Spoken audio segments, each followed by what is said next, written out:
Hey guys, how we doing? So Dan from Trading with Dan here. So something a little bit different to the usual trading videos. Obviously you guys are probably interested and invested in trading, and I'm pretty certain you're all going to know who Warren Buffett is. That ukulele playing oracle of Omaha, lovely little old man, great genius investor, all around great guy, right? Yeah. Well, it's not really the case anyway. But we're going to have a look at this article. And I think this is important to talk about now. This was from something he said in 2006.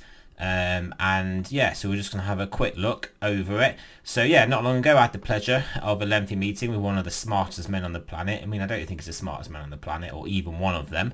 Anyway, so this is person's account. So let's get to the point. One of the first things Warren Buffett says, he likes to brag about he pays less tax than his secretary. Obviously he means by less tax, he means less tax as a percentage of his earnings. So that's one thing. He likes to brag about paying less tax. And then they talk about, well, how can this be fair? He asks how little he pays relative to his employees. How can that be right? Even though I agreed with him, I warned that whenever someone tried to raise the issue, he or she was accused of fomenting class warfare. Right, so this is the important thing. This is why I think this is important to look at now. There is class warfare, all right, Mr. Buffett said, but it's my class, the rich class, that's making war, and we're winning. So this is pretty prudent to understand in this day and age, especially in the current climate we've got going on now with protests and riots. Because let's face it, it may have been triggered by racial issues, but all the people rioting, a lot of the people rioting and robbing and looting, they're doing this because they're basically poor. They see all the wealth out there, all the rich class that have been making this war, making the poor poorer and the rich getting richer. All the billionaires have made got basically a lot richer during this bailout, during this crisis. So basically that, and then let's just think about where all the money's gone. Where has all the money that has been printed and created gone? It's gone either directly into financial markets to prop up rich people's assets, and by rich people's assets, rich people own a lot more of these assets than poor people do. Most poor people don't own any of these assets, so that has directly gone to prop up rich people. And then let's think about the money that everybody else gets. So money small businesses get. So what's that? Is that to help them pay their rent? It's to help them basically, that's it mainly, isn't it? Help them pay their employees. And then what does that mean? That means obviously they're paying the rent, and the people that they rent the building off, and the banks, they then obviously still get to keep their money. So let's face it, that is a bailout of the rich people, the property owners and the banks. And then they have to pay that, they're getting money to pay their staff, or people are being given stimulus checks. And what's that for? That's to help them keep up their credit card payments, to basically pay to live, so everybody is not on the street protesting how bad the system is. And then where does that money end up? They don't end up keeping it. They're not ended up getting bailed out. They're just getting that just to keep them alive. But it's all trickling up to the people that are also being directly given money. So at the moment, this is the problem we've got. There is a class warfare. There's a class warfare between the rich and the poor, or the rich and basically everybody else. And then look, well, whenever someone tries to raise the issue, he or she was accused of fomenting a class warfare. So, but it is okay for the media and everybody to start warfare between whoever they're starting it with at the moment with the protests.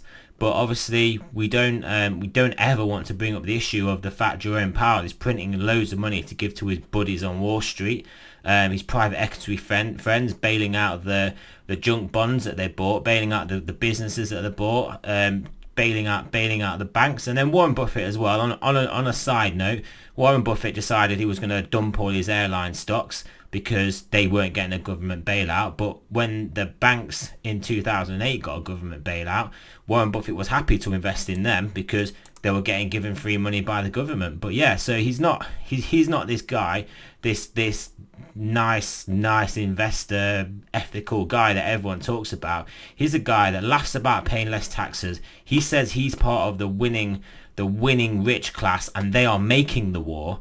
So they are directly trying to make the poor people poorer and them get richer and stay richer. And this has never been more acutely the case as it is now with what is going on with all the money printing. That, I mean, just think of all the trillions upon trillions that has been added to the Fed's balance sheet.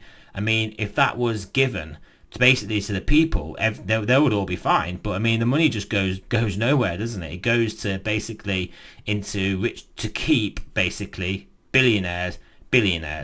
And I mean, and it is just ridiculous. The next time you sort of think about the little ukulele oracle of Omaha, great investor Warren Buffett.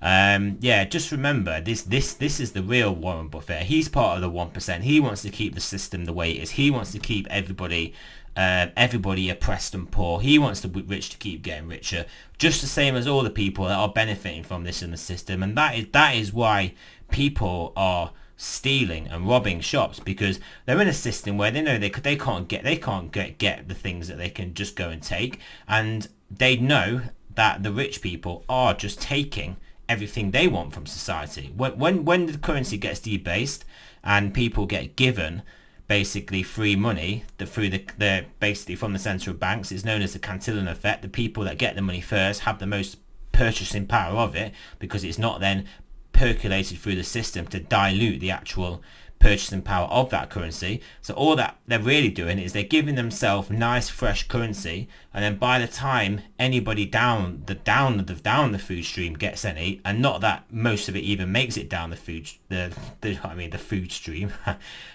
whatever it's called, like the people that get it, they're hardly getting any of it, and then any of it they do get doesn't buy anywhere near as much as it did when it was initially given to the rich people, because inflation has basically destroyed the value of that currency. And then that's the people that actually got some of that trickle down benefit. Most people don't get any of the trickle down benefit, and then what they're left with is footing the bill with the fact every dollar that they have or earn is just worth less and less and less and less. And that is where it is directly stolen from. The rich directly steal from the poor through inflation, and it's definitely something people need to understand. And yeah, it's just a pretty disgusting state of affairs, if you ask me.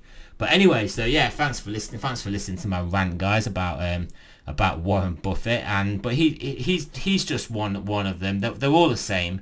All these global elites are all the same. Look at Elon Musk. I mean, great, you send in rockets into space. I mean, how is that useful to any of us? It isn't. It's a complete waste of money, and it's only possible because you again are basically being given cheap capital, cheap money, basically free money, just to then go and do whatever you want with. And it's just this is a pure misallocation of capital. There's so many other things that should be done within an economy, and basically flying rockets into the space isn't one of them. So anyway, thanks for listening, guys, and I will speak to you guys soon.